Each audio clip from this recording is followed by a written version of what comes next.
So I know there are many of you leaders, coaches, experts, service providers, and you're at this stage in your business where you have experience, you have clients, you're making about six figures a year, maybe multiple six figures a year.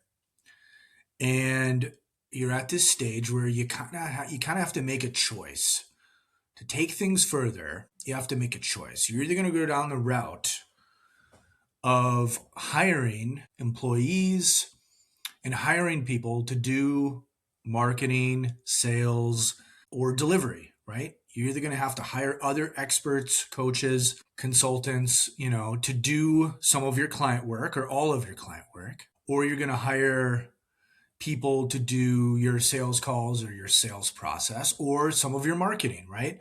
Producing content, posting your content. So that's one path, right? You're going down the path of hiring, you're building out a real company with employees and you're hiring out people to do those tasks. And I think that if you love managing people, right? Maybe if you don't love the client work that much, or you don't love some of the stuff in your business, and you like managing people who are doing it, I think that's a great path to go down, right? Now, the one thing is, I wouldn't romanticize that as you could just hire people and then you have to do no work. Because the reality of it is, because I've hired people to do things for us in our companies, the reality of it is you're going to have to manage those people. You're going to have to manage their personalities.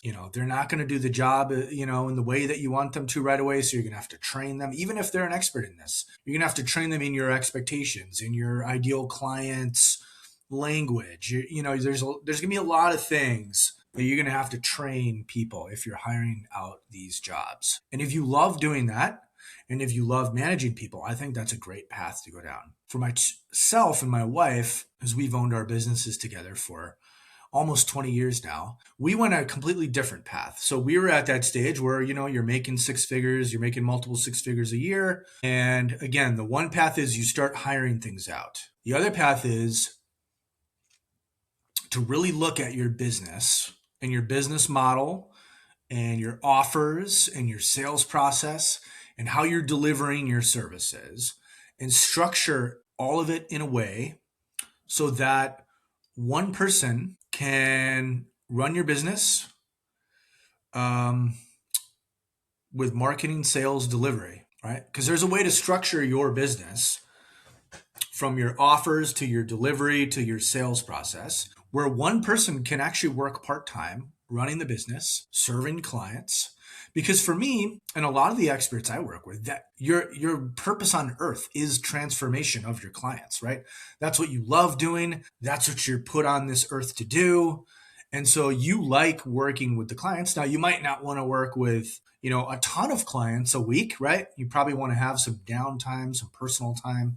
Like you don't want to be forced to work with a ton of clients one-on-one or anything like that.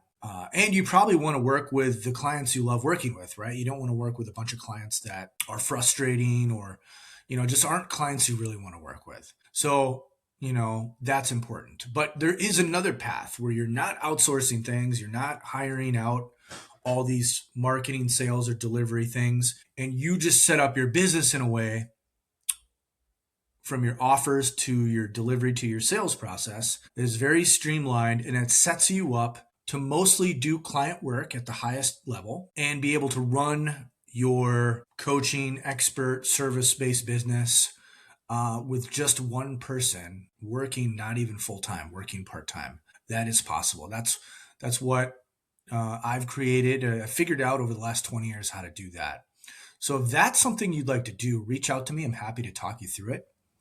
What I wanted to talk to you about was when my wife and I opened a brick and mortar therapy practice when we were starting, because we got our doctorates in psychology and we were therapists, and we opened a brick and mortar therapy practice in Southern California. And at the same time, we opened a coaching practice virtually online.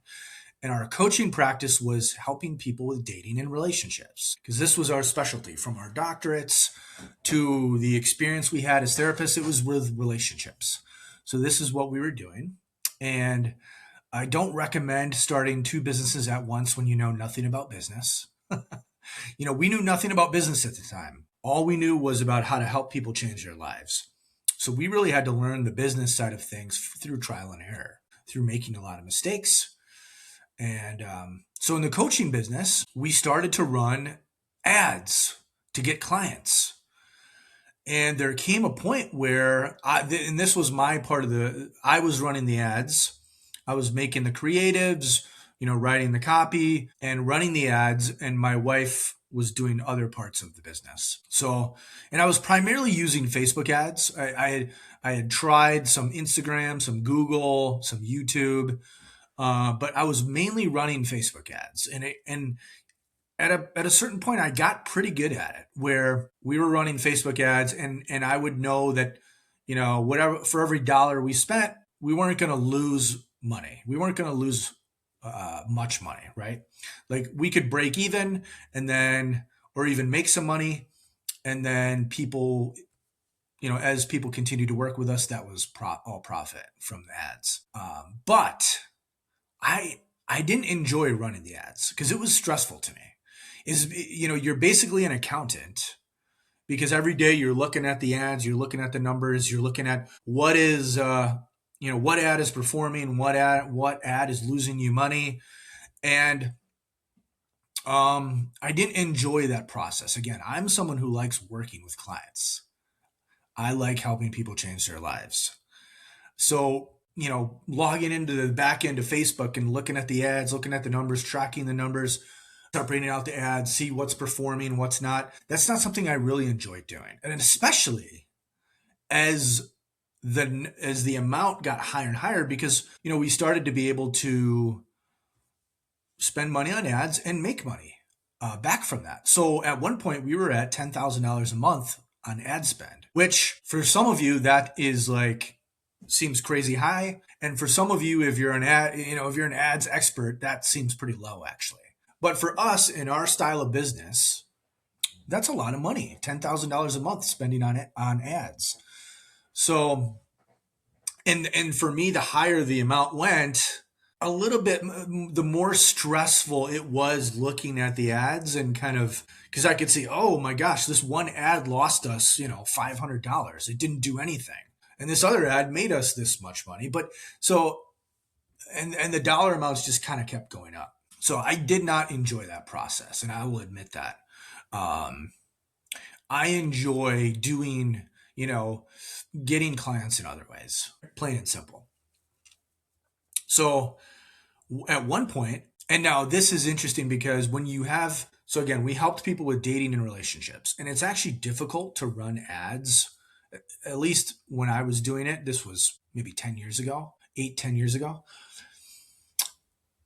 When you were running ads on Facebook and you helped people with dating and relationships, a lot of your ads would get flagged and shut down because they were, they were very paranoid. They didn't want solicitation, people on Facebook soliciting for certain things. And dating ads can sometimes seem like that, right? So dating ads were real easy to get shut down, get your account blocked.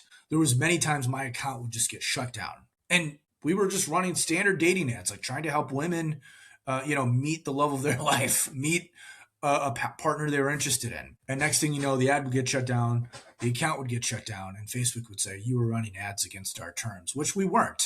But because it's just difficult to run those dating ads because how close they are to other things Facebook doesn't want. So one time, and this was when we were running $10,000 in ads a month. One time, my whole account, I got locked. The account didn't get shut down. It kept running ads, but I got locked out of the account. So the account was spending, $10,000 a day, whatever that is. $10,000 a month, whatever that is a day. I got locked out on a Friday for 3-4 days from Facebook, and the ads were still running and they weren't doing anything. It was I forget, it was some holiday weekend, and the ads just kept spending. They weren't producing any new leads, nothing, just they kind of went in the tank and weren't producing. So normally, if my ads would have went in the tank and weren't producing, I would shut them down, make new ones, and get those going.